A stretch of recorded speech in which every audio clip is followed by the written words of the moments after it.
Top of the morning to you.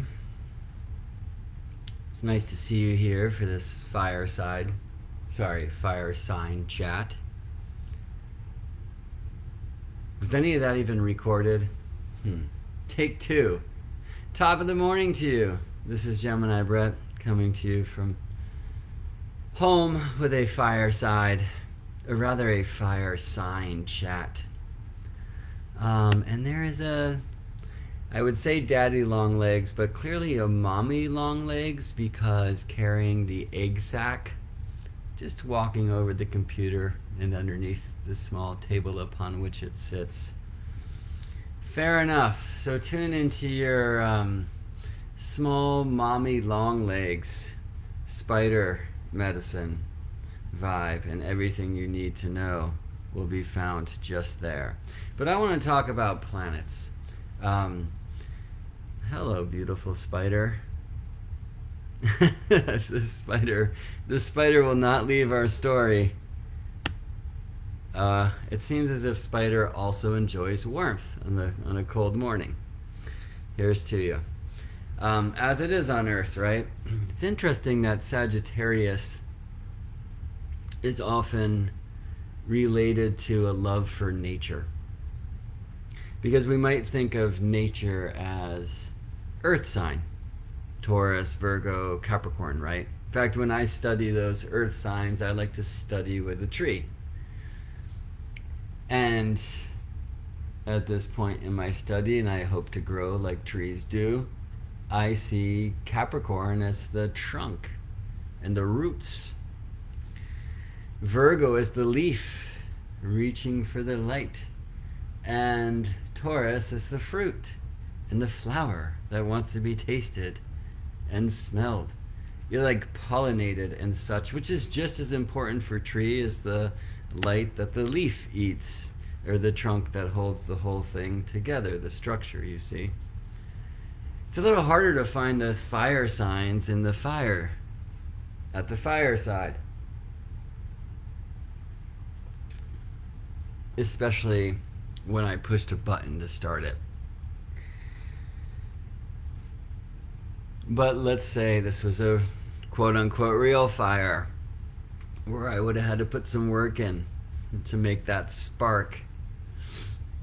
And that work itself might look like the Virgo Aries Antitia, or more likely the Capricorn Aries square, but regardless, let me just, before I move on, say we need earth in the thing, right?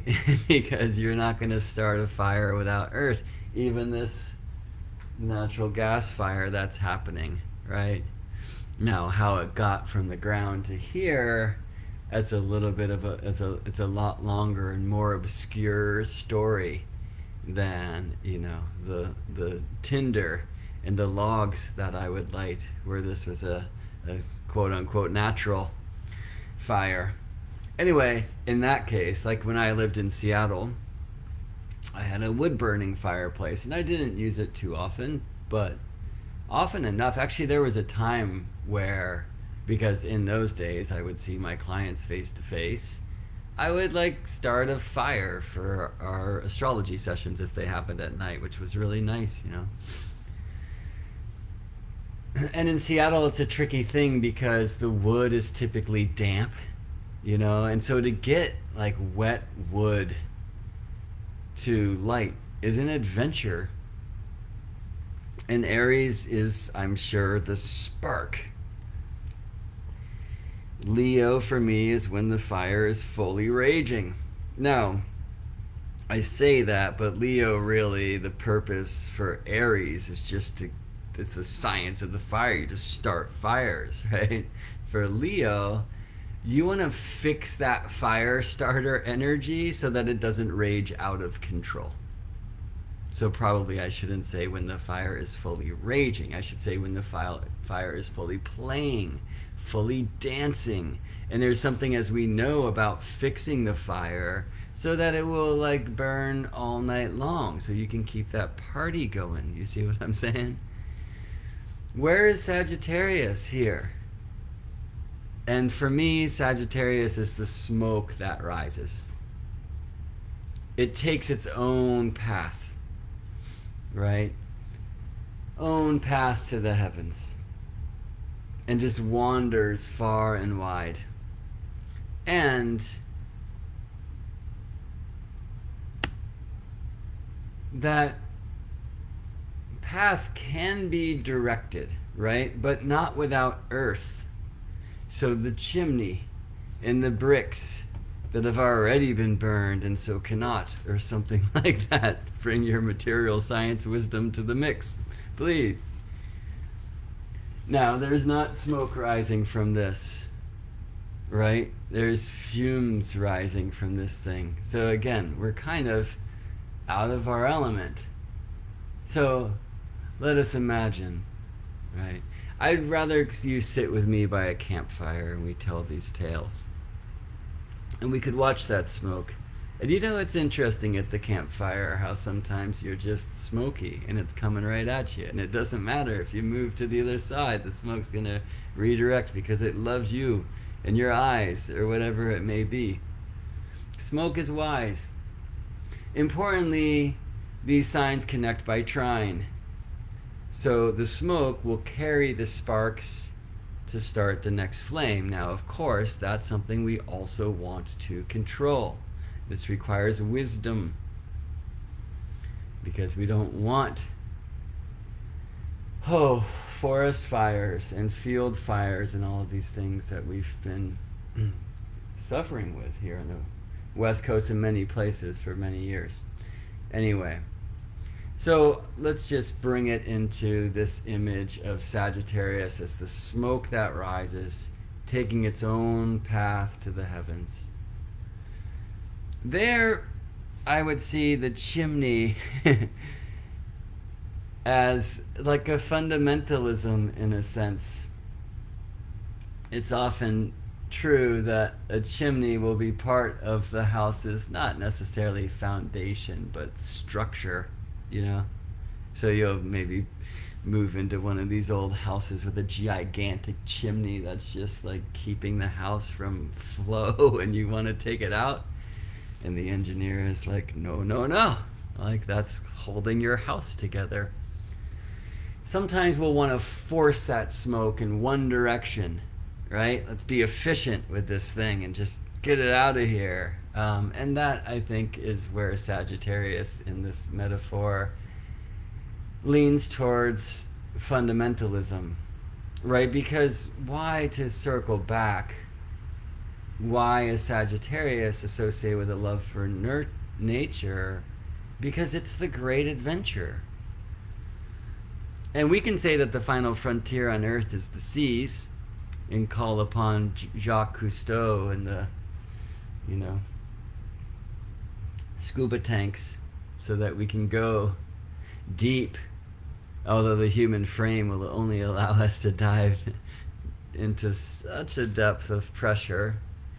But really getting out and witnessing the truths and interactions of the fellow earthlings, right, brings so much wisdom.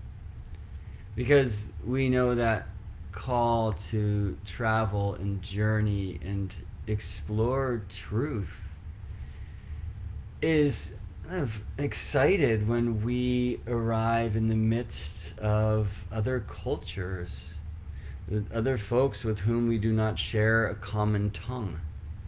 Imagine you, like me, have had that experience where, maybe you have a few words in another language of a country that you're traveling to, and you end up meeting an amazing person, and you're like trying to have a conversation, and it's just not going to work. But you find your way through grunts, groans, gesticulations, pointing and whatnot to like an interesting communication. You leave not necessarily sure that the person whom you were quote unquote speaking with was speaking about the same thing you were, but it can be a really powerful truth. And sometimes, without words, we connect in a much deeper way. And it's really important for us to see how other earthlings play. It expands our awareness. And a beautiful experience I imagine you've had too is that sometimes we can be with folks who we feel are just on the polar opposite reality from where we live. And usually that's like a very literally polarizing experience, but then there'll be a different kind of polar opposite, and you can hang with those folks, and then these kinds and these kinds. And in the end, you realize that we're actually all coming from the same place and probably therefore going to the same place, but getting there in a different way. So for me, the smoke is such a great teacher of Sagittarian truth. Like, it has its own path to the heavens, but the point is getting to the heavens. And I often say that Sagittarius, it's that kind of climbing the mountain, and we should each have our own path. And the only one that really won't work is so beautifully performed by the many who believe they know the one and only route, and they're running around the mountain's base yelling to all the climbers, "You're doing it wrong. Repent," So why so much Sagittarian talk today? 2 reasons. For one, Mercury is just moving through the last minutes of the tropical sign we call Scorpio, and on the way into the Sagittarian flames, or smoke if you prefer. That ingress of Mercury into the tropical sign of Sagittarius will happen around 7:30. Oh, I have the time right here. 7:36 a.m. Pacific. That's in 33 minutes. How fun is that? Because 3 is a very mercurial thing. Mercury has about 3 cycles per year. Actually, there's pi Mercury cycles per year, 22 Mercury cycles in 7 years, 22 sevenths being an ancient fraction that we use to approximate this amazing number pi, which is just an irrational number, they say, right? During Mercury's 3 cycles a year, each of them being about 4 months long, 116 to 118 days, typically marked by the time that Mercury aligns between the Earth and the Sun, like a new moon. In that context, for the interior decorators, as I want to call the interior planets, Mercury and Venus, we can also have like a new Mercury or a new Venus alignment of Earth, inner planet, Sun, right? Interior planet, Sun, I should say.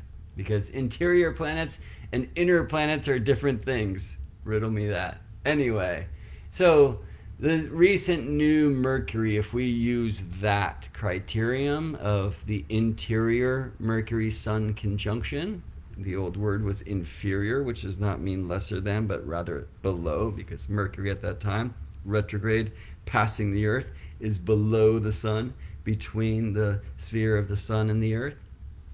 That was in the sign of Libra. And it won't be too long between now, with Mercury's ingress into the sign of Sagittarius, between now and when Mercury aligns, also conjoin the Sun, but an exterior or superior, which means above conjunction, which is Earth, Sun, Mercury, way out there in the total invisible realms, in a place like literally no telescope on Earth or in Earth orbit could ever possibly see. Mercury as far as possible, where the retrograde Mercury-Sun conjunction is Mercury as close to Earth as possible, and that's true for all retrograde planets. In the middle of their retrograde cycle, that planet and Earth are closest. That planet is at what's called perigee, closest to Earth. So Mercury has about 3 cycles a year. This is Mercury's mudra, by the way. And during these cycles of about 4 months, there's about a 3-week retrograde period. So Mercury 3 and 3. And Mercury will have 3 interior conjunctions, Earth, Mercury, Sun, retrograde conjunctions, and 3 exterior conjunctions, Earth, Sun, Mercury, every year. 3 and 3. 33, a very interesting number in many ways. So on November 28th, next week, Mercury will conjoin the sun in our zodiac. That's the direct conjunction. That's the exterior or superior conjunction. And that will be in the sign of Sagittarius.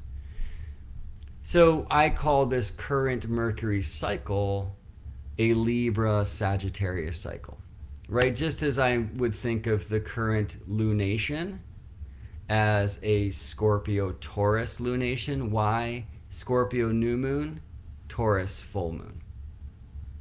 And that's not always how it is with a Scorpio new moon. You can have a Scorpio new moon followed by a Gemini full moon, which I would call a Scorpio Gemini lunation, okay? The current Mercury cycle, interior conjunction to exterior conjunction, a Libra Sagittarius cycle. And let's cycle back to that at the end. I want to be right now with Mercury's Ingress Sagittarius. You may know in the tradition that Mercury is said to have a home in the sign of Gemini, that Mercury is said to be the landlord of Gemini, the domicile lord of Gemini, or the host. And so any planet that's moving through the sign of Gemini, as Moon recently did, is being hosted by Mercury, whether Mercury's home or not. And maybe you've had that experience. Hey, I'm coming to visit. Oh, I'm going to be out of town. But you know what? I'll leave a key under the rock and make yourself at home. You know, and that's kind of the general idea of reception in astrology. So planets visit one another's homes, right? And the planet who's the landlord of that sign, the domicile lord is the old words, needs to host that planet and be a good host, okay? Well, because Mercury is said to have a home in Gemini, Sagittarius is on the other side of the world. And so this is a place where traditionally Mercury is said to be in exile. Now, what does that mean? Does that just mean bad? Like a more modern term, and it's important to know that while this is typically taught as a traditional astrology term, it's a much more modern branch of traditional astrology, like in the medieval times, than back in the Hellenistic times, where you would say exile, and that wasn't like necessarily smiled upon. We'll get back to that, but the newer word is detriment, which just sounds totally detrimental. I mean, you know, it's hard to escape like the baggage in that word, right? So, or they'll say debilitated, right?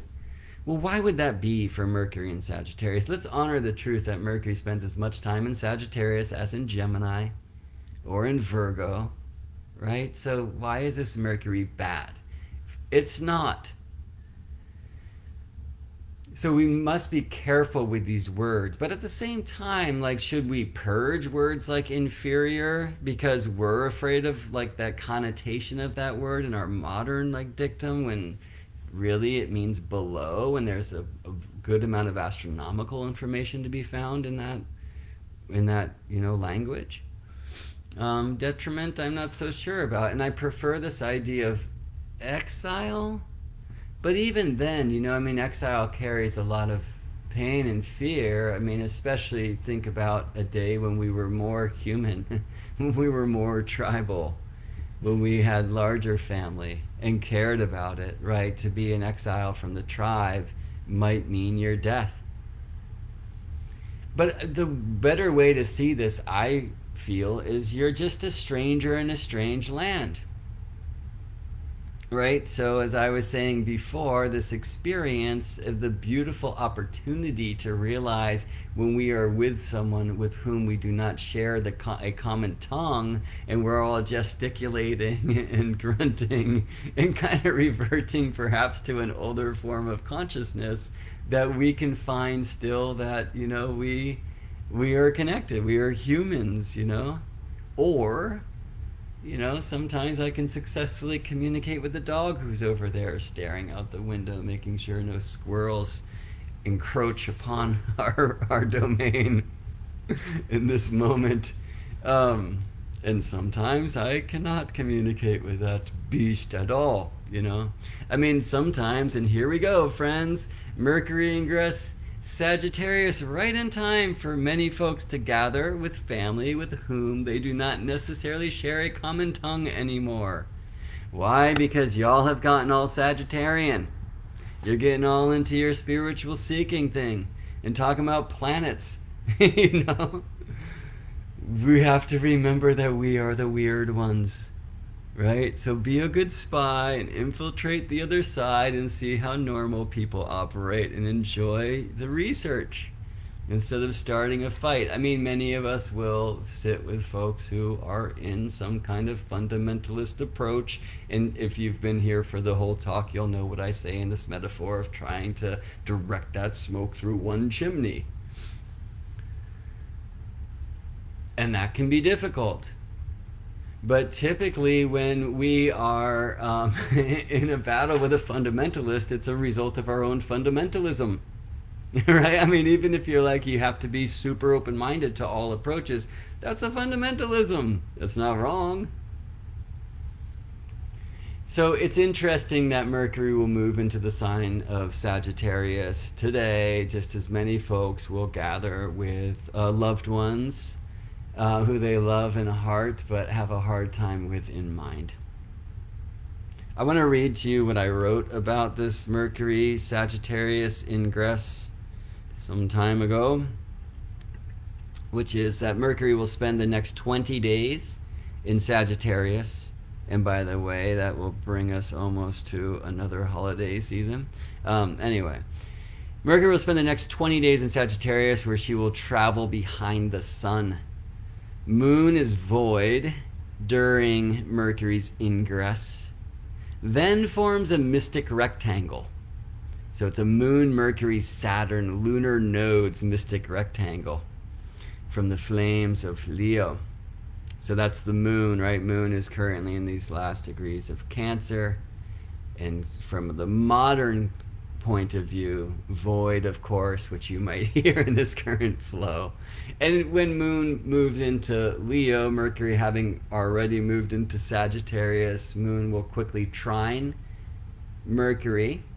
So a Leo Moon trine Sagittarius Mercury, and with the nodes currently in North Node Gemini, South Node Sagittarius, and Saturn a little bit further out in the degrees, but in the first decan of Aquarius, you get this connection of Leo Aquarius and Gemini Sagittarius, which forms the mystic rectangle. All right, so all signs suggest the higher mind will only be known to those who quiet their own. Stop trying to solve this problem like it's a mathematical equation.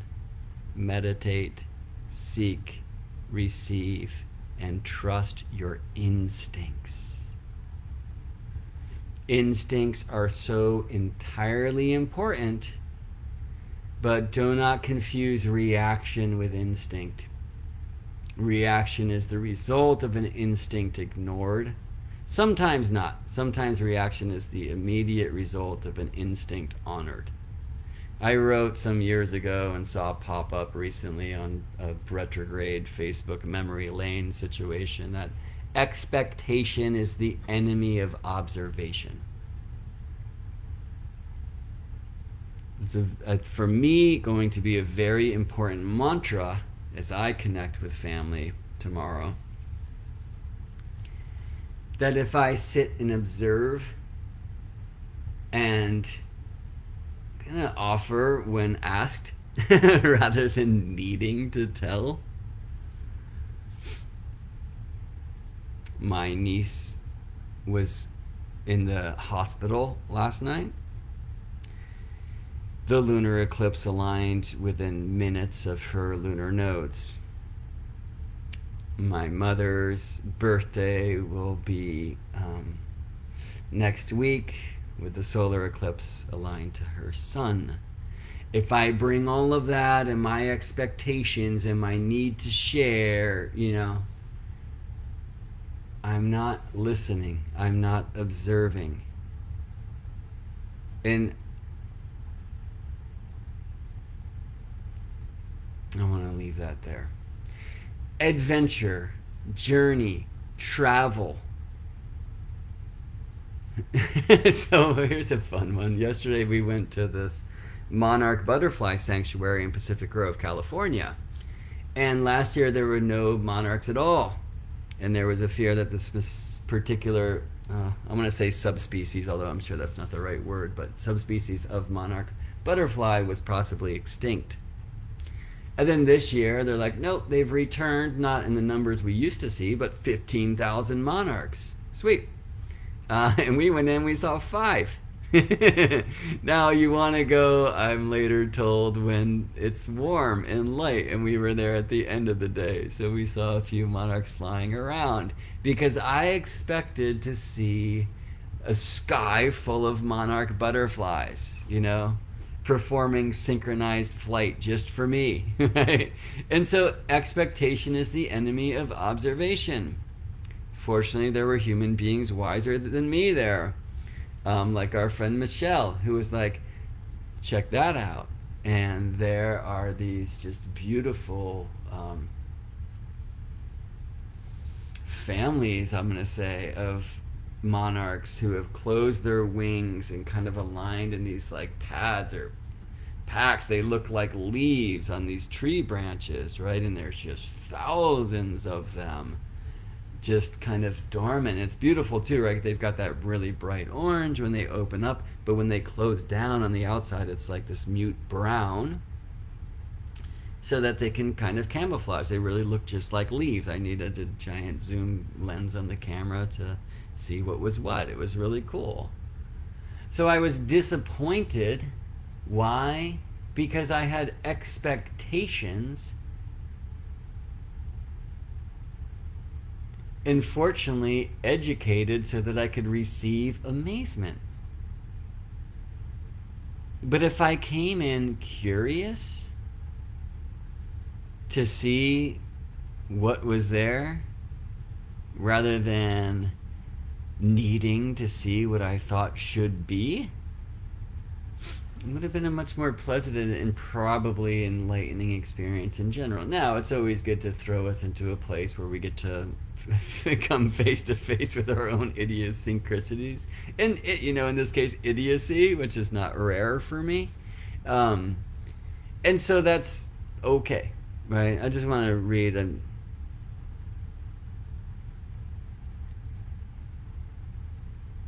Okay, cool.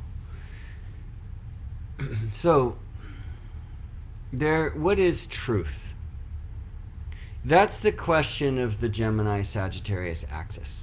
Now, the other thing that I want to bring in is what I wrote yesterday, okay? Because yesterday the Sun conjoined Ketu, the South Lunar Node, in the sign of Sagittarius, and now Mercury will come and conjoin the South Node as well. And in both cases, but I'll speak for the Sun, this was the last Sun South Node conjunction in the tropical sign of Sagittarius for like 18 years. The nodes, that's right, Isabel.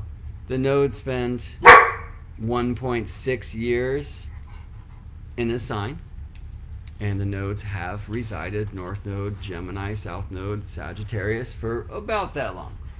They're not moving yet, but where the nodes go, eclipses go. And the coming Sagittarius solar eclipse on December 3rd, 4th, depending where you are, will be our last Gemini Sagittarius eclipse for like 18 years. Well, sorry, for like 9 years, because when the North Node comes to Sagittarius and the South Node's in Gemini, we will also have Gemini Sagittarius eclipses around that time, okay? So the recent Taurus lunar eclipse was the announcement that the shadow energies are changing signs, right? When the nodes change, in a sense, that it's a different statement of that happening. Another one is that the Sun at the node, this is the last Sun South Node in Sagittarius conjunction for like 18 years. So do well with it. And what I wrote is this: Sun will not dance with the Sagittarius South Lunar Node again for 18 years, so make this one count. Ask for the guidance of the ancient ones, and remember the truth of where you come from.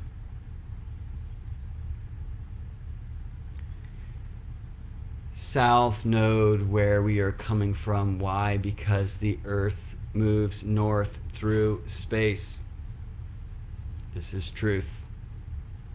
South Node is roots. Sagittarius, truth. Gemini, truth. Gemini is the truth that there are many truths. Sagittarius is the truth that there is one only truth. And that's a very difficult, quote-unquote, opposition to hold, but just like hot and cold are two sides of one thing called temperature, Gemini and Sagittarius are two sides of one thing called truth.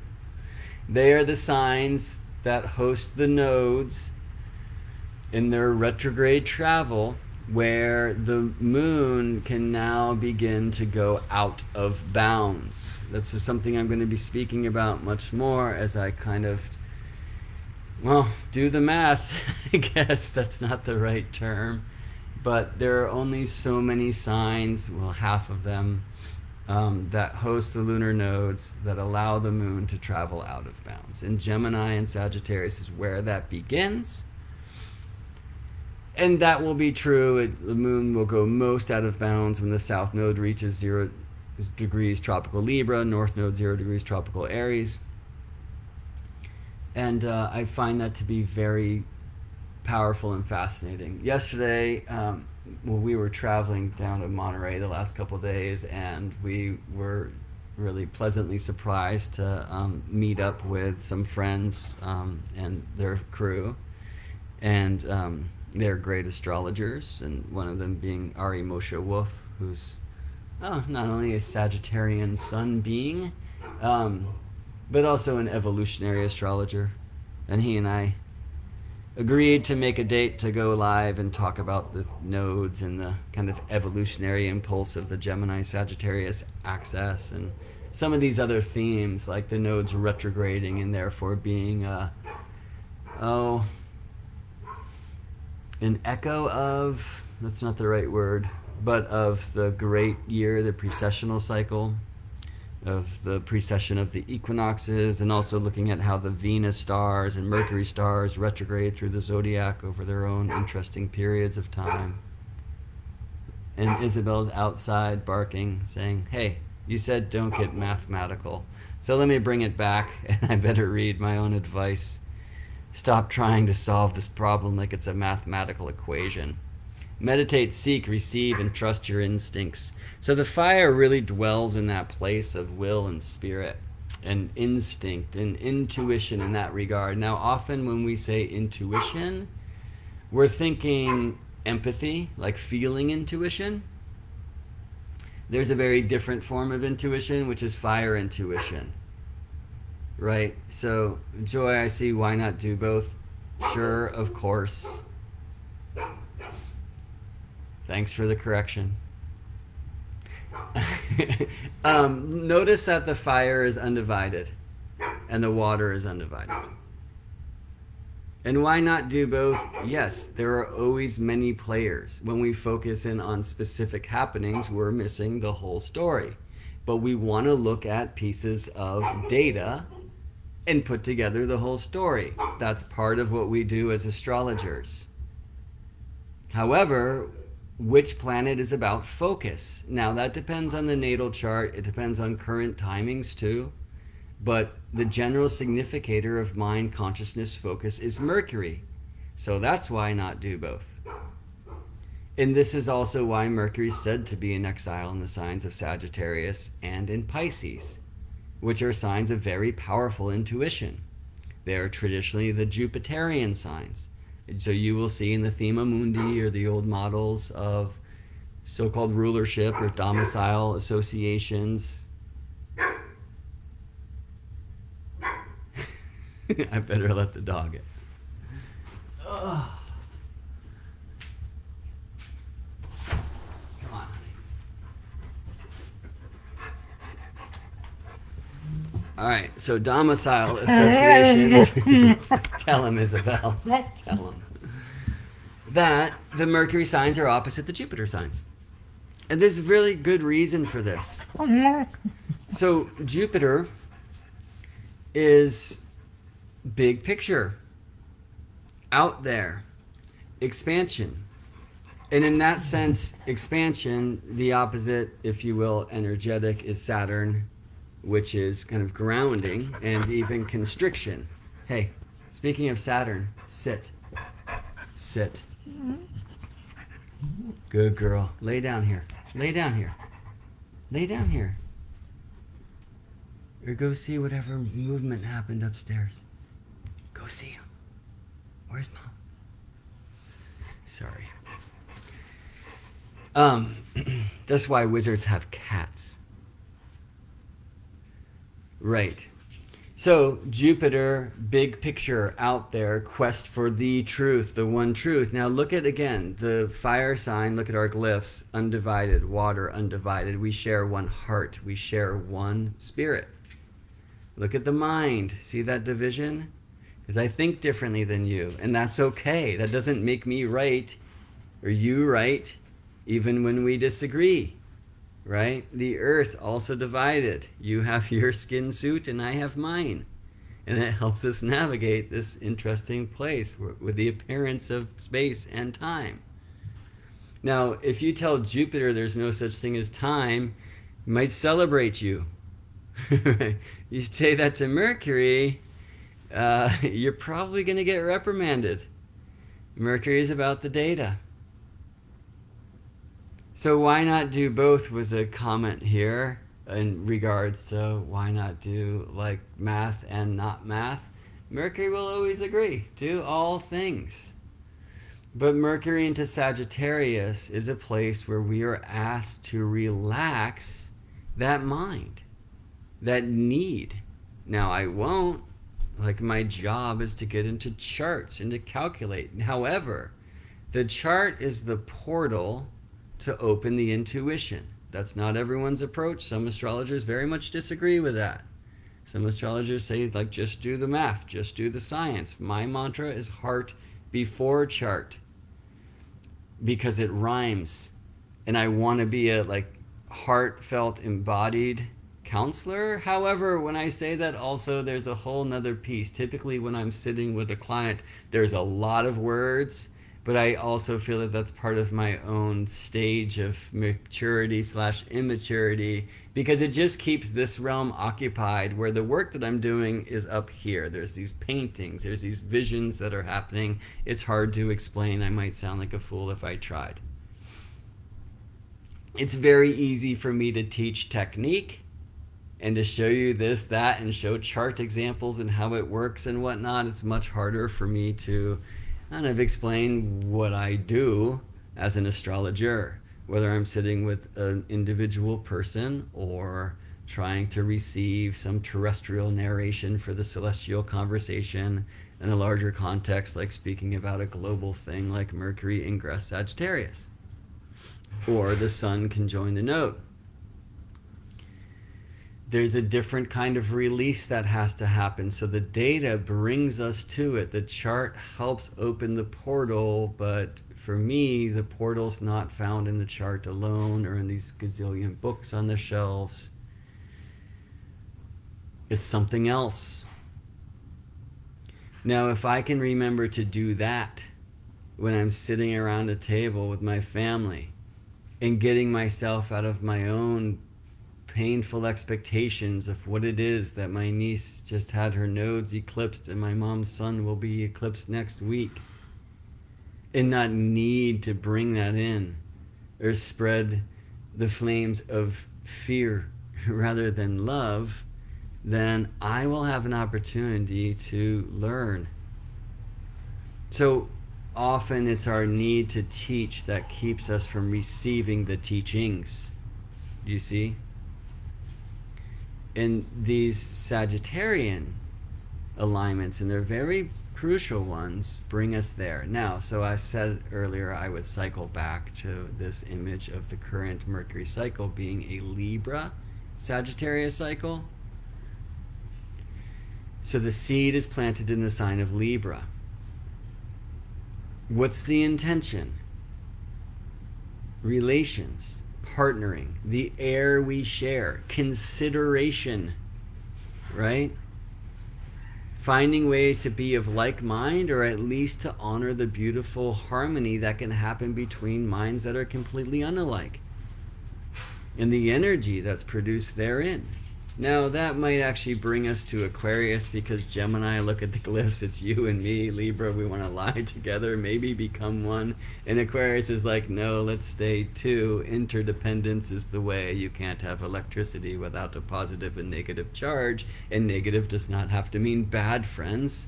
In fact, if you've ever wired a lamp, you like the black wire, the negative wire. Why? Because it is literally grounded into the earth in her embodied water.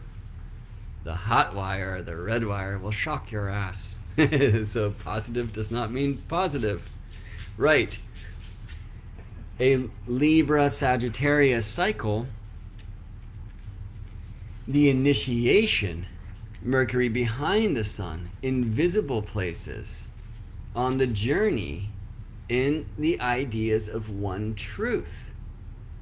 Now, that whole philosophy that there is one only truth can be the greatest disruption to an intent of harmony and balance, and especially consideration.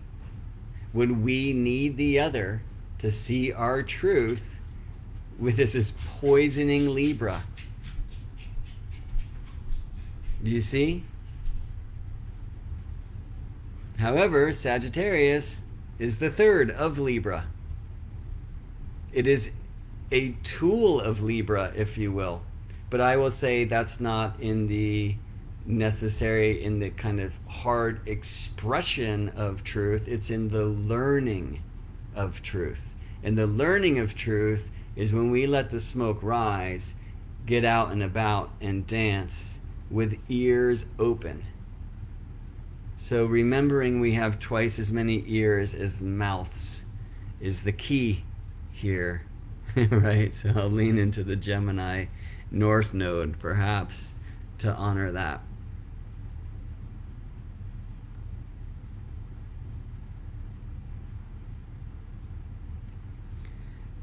Right. I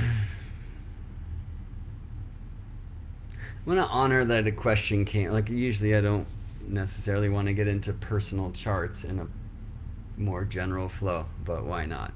So we read, my Mercury is in Aries in the 4th house, and my Jupiter is in Sagittarius in the 12th house. There is a biquintile aspect between the two. What could that aspect mean, since you're explaining Mercury and Jupiter are opposites? I'm first trying to see how there could possibly be a biquintile between Aries and Sagittarius, which are inherently trine. Okay, cool. So early degrees and late degrees. Yeah, I mean, first I would start with, as we do in the tradition, that Aries and Sagittarius are trine. And so they share fire. Now, I just want to see this. If the trine between Mercury and Jupiter perfects after your birth, then that is said to be a trine that will testify. Otherwise, traditionally, that's said not to be an aspect at all. And yeah, I mean, you must have Mercury in early degrees and Jupiter in later degrees for them to be in a biquintile or 144 degree arrangement in signs that are inherently trine, or 120 degrees. So, and because of the pace of Jupiter, unless he's right at the gate of moving into the sign of Capricorn, likely...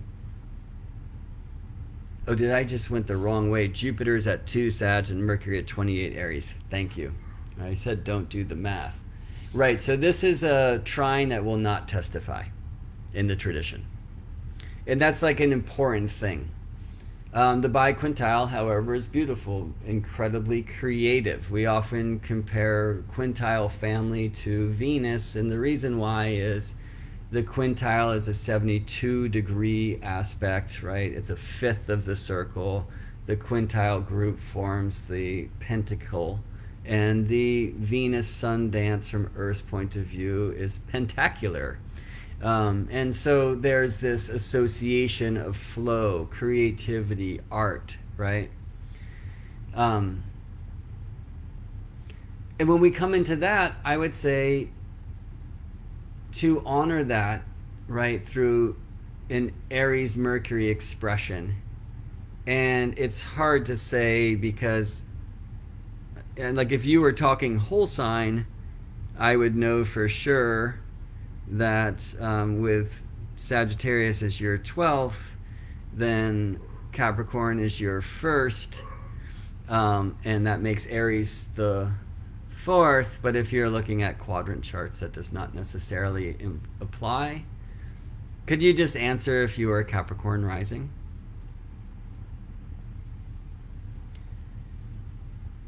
So planets are, this is a fun metaphor, it often really works, that planets are the actors and the signs are the roles they've been cast to play, and that the houses are like the production or the stage.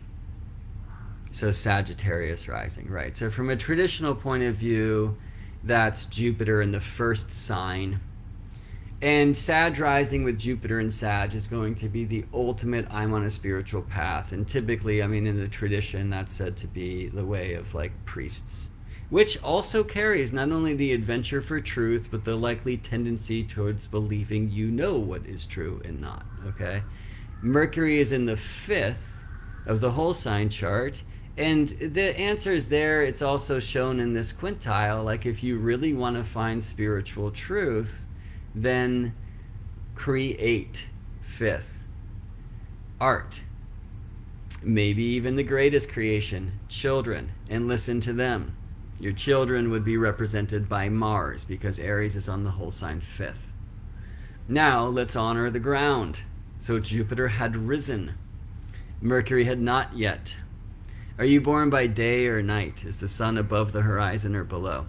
Oh, well, we know. It has to be below because Mercury is, and Mercury can only ever be in the same sign as the sun or in the neighboring sign. So with Aries Mercury, we have either Aries sun, Taurus sun, or Pisces sun.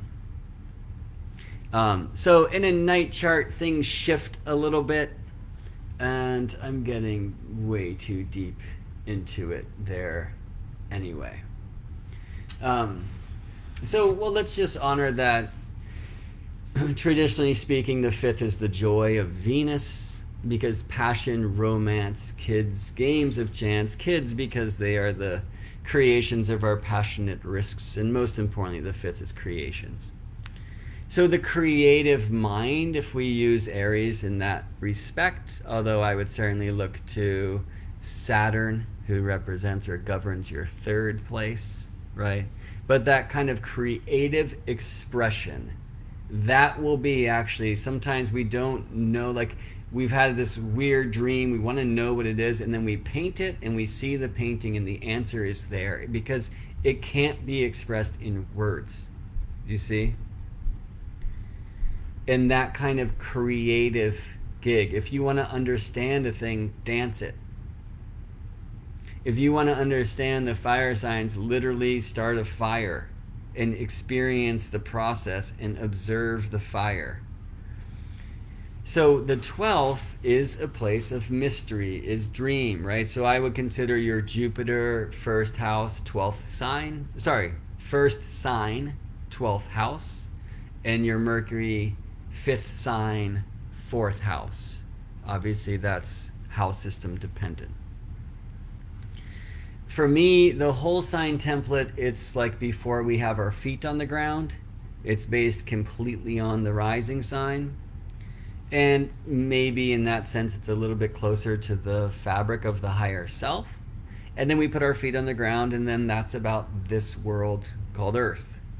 And in this world called Earth, we find Mercury in the 4th, right? About to anti-culminate. We find Jupiter in the 12th having already risen. So the stages in spirit, I will say, are you, the 1st, and creation, the 5th. You is like the path of learning who I am, the 1st, and the 5th is like the divine self having reawakened from the dream. And one of the reasons why, by the way, is because the 4th trines the 12th, and we remember the dream. Importantly, the 1st sign, there's a cool mystery of 159. The first is the ninth of the fifth. So the temple, which is the ninth, the house of God in the old tongue, of the fifth house is the first. It's like if you, like, it's just clear, like if you want to honor who you truly are, you must bring offerings to path. Or if you want to, a better way to say this, if you want to like unfold the flames of your creative gift, you have to honor that you are cool. All right? And it's interesting to see that 1-5 also, of course, in Sagittarius Aries and 1-9 in Aries Sag.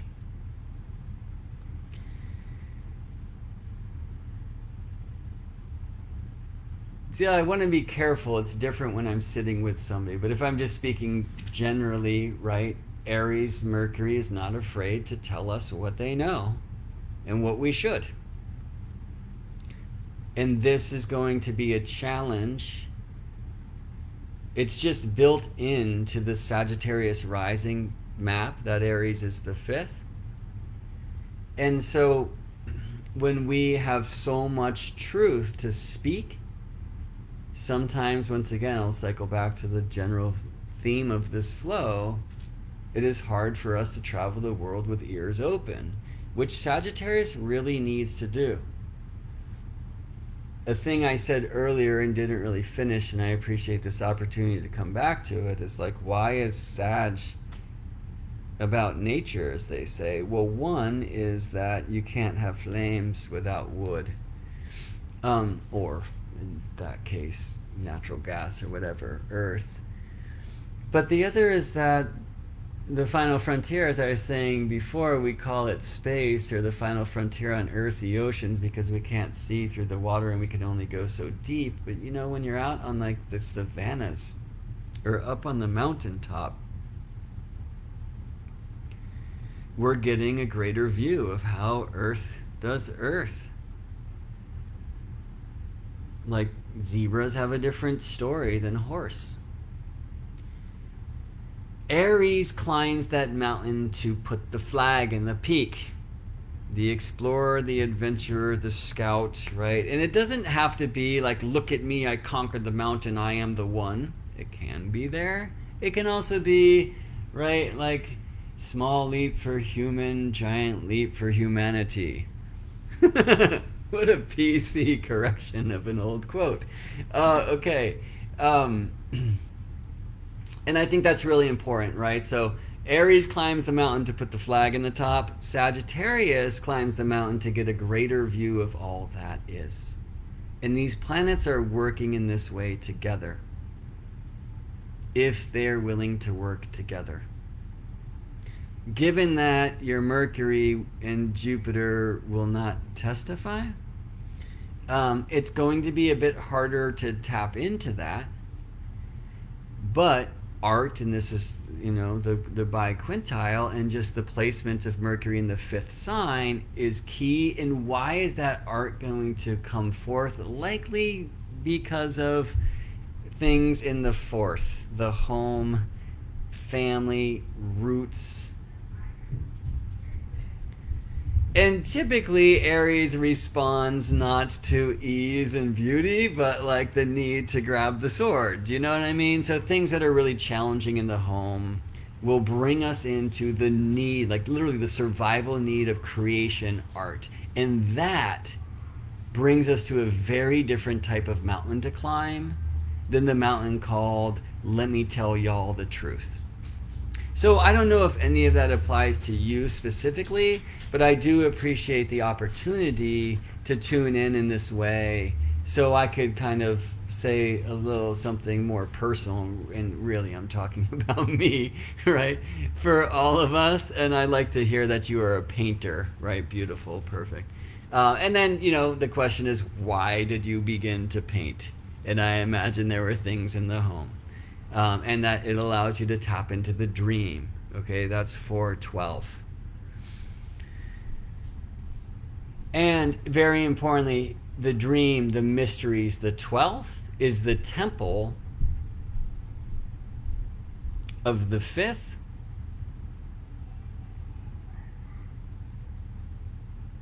Wait, I did some bad derived houses stuff before. The 12th is the ninth of the 4th, not of the 5th. Oh, I did that okay. I was talking about how the 1st was the ninth of the 5th, right? Okay, so let's go here. The 12th is the ninth of the 4th. The 12th is mysteries, the unknown. Why would that be the temple of the home? Well, it goes in a couple ways. One, the home is about shelter, safety. This is the role, if we're born in a place where we are afforded this privilege, which is rare, right? But like of safety, we can sleep, we can dream again. That's that trine from the 4th to the 12th. Why the 12th is the ninth of the 4th, or the temple of the 4th, I would say it lives there, but it's most importantly this. The 4th is not just parents and like the family rules right here. They are the deep roots, the ancestry. Now you could bring that all the way into like past lives, or like all the way back to the first humans, or wherever you want to go, to like origin, foundation. But I think in this context, and like to bring it back to a holiday dinner table, right? One beautiful way to play with the current energies, and I'm only here speaking about Mercury into Sagittarius and the last Sun Sagittarius conjunction for 18 years, the eclipses changing signs with the final Gemini Sagittarius eclipse to come next week, with the total solar eclipse in Sagittarius near Antares.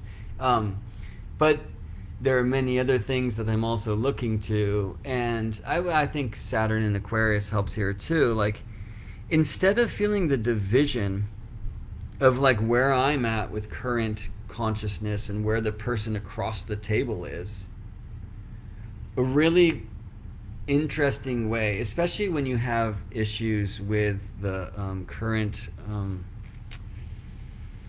mindset of elders. A very beautiful way to get deeper into the common root is to ask about your ancestors. Ask about how it was, if this is about you and your mother, how are things with you and your mother when you were my age? When did you leave home? Why? Who's the oldest ancestor in your family lines that you are aware of? Will you teach me about where I come from? Now, importantly, and it's cool to see, but again, we don't have to respond to, the way another one in your lineage knows your family root is going to be through the explorations of their mindset, is the best word I can use here. And so it's not necessarily going to express the energy of the ancestors. I was about to say as you're meant to see it, but obviously you are meant to see it that way if that's how you're receiving the information. We also just have to relax, like our resistance to receiving the information based upon where it's coming from. Even receiving the name gives you something then to go meditate upon. So I just want to finish with something I had said before. And Joy, hopefully I didn't cancel any joy when I said that's why I don't do both, which is stop trying to solve this problem like it's a mathematical equation. Sometimes the greatest math problems are actually solved when you put the chalk down and you just open the vision. These are vision opening alignments. But the vision opens sometimes most with eyes closed. See you in space, friends.